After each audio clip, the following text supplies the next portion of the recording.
Isang mapagpalang araw na naman po sa ating lahat mga ka-backyard farming.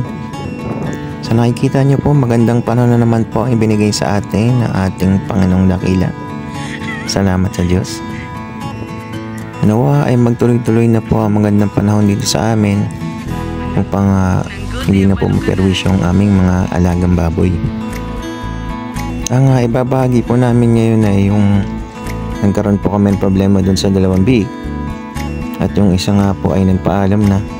At meron na naman pong bagong kaharapin na problema at challenge na binigay po sa atin ng ating Panginoon Diyos.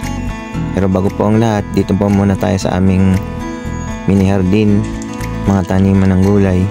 Tingnan po natin kung meron na po tayo pwede po ditong magamit upang di na po tayo bibili sa merkado. Ayan, meron po tayong mga hinog na papaya. Maaari po yan kainin kung sawa na po ang mga tao kumain ng mga papaya dahil marami nga pong bunga ito. Pwede po natin ito ibigay sa ating mga alaga, sa ating mga manok, pato, para po makatipid na rin tayo sa ating mga feeds. At yan po, meron na po palang bunga ang mga sitaw na ito. Pwede na po yan pang ulam at tanghalian sa hapunan. Makakatipid na po tayo.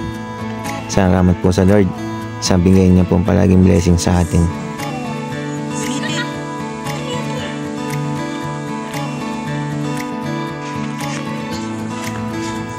At ayan, sa sobrang hinog niya na po at lambot, kahit isang kamay lang po ang gamitin natin sa paghiwa. Ayan, kitang-kita nyo nahiwa naman at hinog na talaga siya sa loob. At mga kasama po nga namin dito ay sawa na sa papaya. Kaya ang nakikinabang na lang po dito ay ating mga alaga.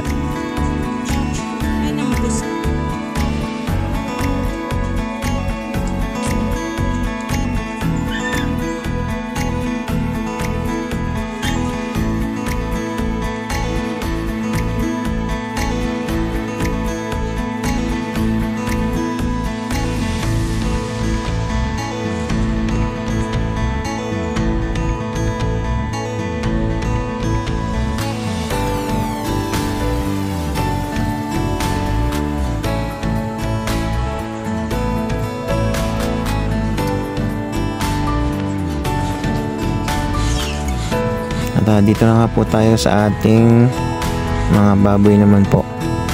Yung nakaraan po, yung in-upload po namin ay nagka-problema po yung sa maliit na baboy na hindi lumalaki at siya isa po may arthritis. Yung hindi po lumalaki, ito po yun siya. Ayan. Hindi niya na po kinaya talaga dahil hindi po mapasok yung nutrition sa katawan niya kahit na mag-daddy siya, kaya po nawala na siya. Ayun, nagkaroon po, nilagyan ko po ng halo dahil nagpaalam na po siya sa grupo na ito ng mga kapatid niya. Ganun po talaga siguro, hindi po talaga siya para sa amin, pero salamat pa rin kay Lord. Meron pa rin mga natirang mga malusog. Ayan, nakita niyo po, malalaki ang katawan, haba, maganda po kahit na meron mga problemang ibinibigay.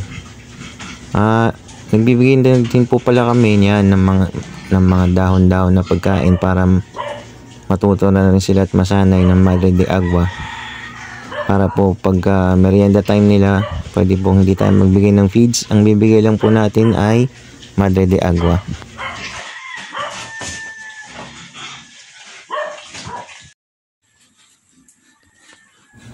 At salamat po talaga kay Lord at yung mga iba pong mga beak namin ay ganda na ang katawan at maliliksi.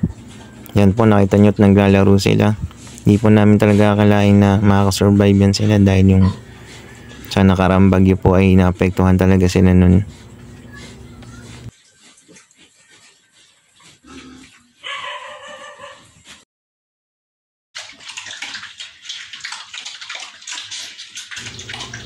At ito naman po yung may arthritis namin na sabi ko sa inyo na kahit papaano na ganyan nahirapan siyang tumayo ay nakakasurvive pa rin po siya. Hindi katulad nung isa na hindi po kasi yung kumakain ng feeds. Ayaw niyang kumain ng feeds, puro lang siya dede. Ang gatas ng nanay niya. Hindi niya naman nakukuha yung nutrition kaya bumigay na po talaga niya katawan. Ayan po, nakita nyo, malakas po kumain itong may arthritis na to, na kahit na nakahiga lang siya dyan, kumakain pa rin po siya. Kaya pasalamat kami at kahit papano alam namin makakasurvive tong biik na ito.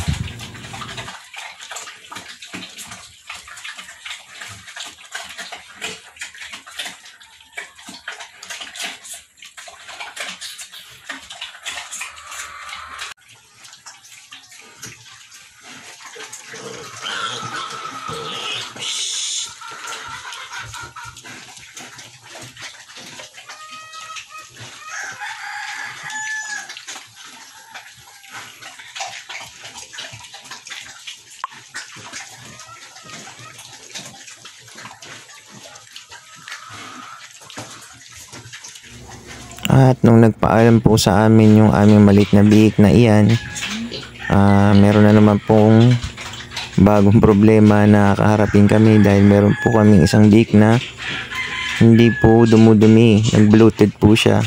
Kaya naisipan po namin iyan bigay yung gamot na yan, na katulad din sa tao po na pag hindi nadudumi ang bata, nalagyan po ng suppository sa kanyang daluyan ng dumi. Ito po, yan, yung tips na pwede po namin ibahagi sa inyo, na pwede nyo po yung gawin kapag ang inyo pong biik ay nagkaroon ng ganitong problema na hindi po nakakadumi ng ilang araw na. Ang laki na po ng kanyang tiyan.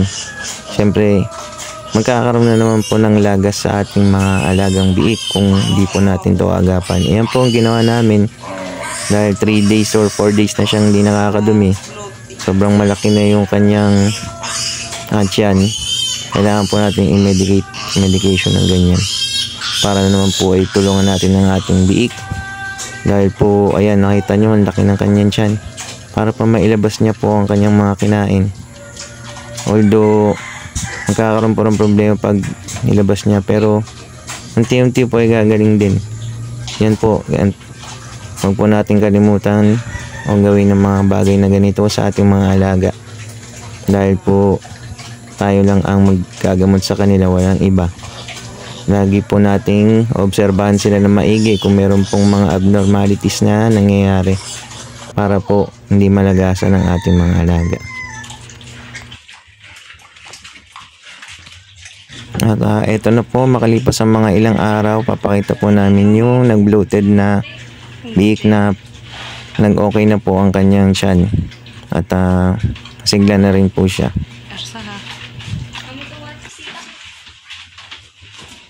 Pakita nga din dali, gan. Oh. Patalik ba? Ayan, sa awa po ng Diyos ay okay na at magaling na po siya. Ganoon lang po ang inyong gagawin upang matulungan po natin ang ating mga alagang biik. Hanggang dito na lang po ang ating video. Salamat po sa inyong panonood. Naway patubayan pa rin po tayo ng ating Panginoong Diyos. Happy farming po sa ating lahat.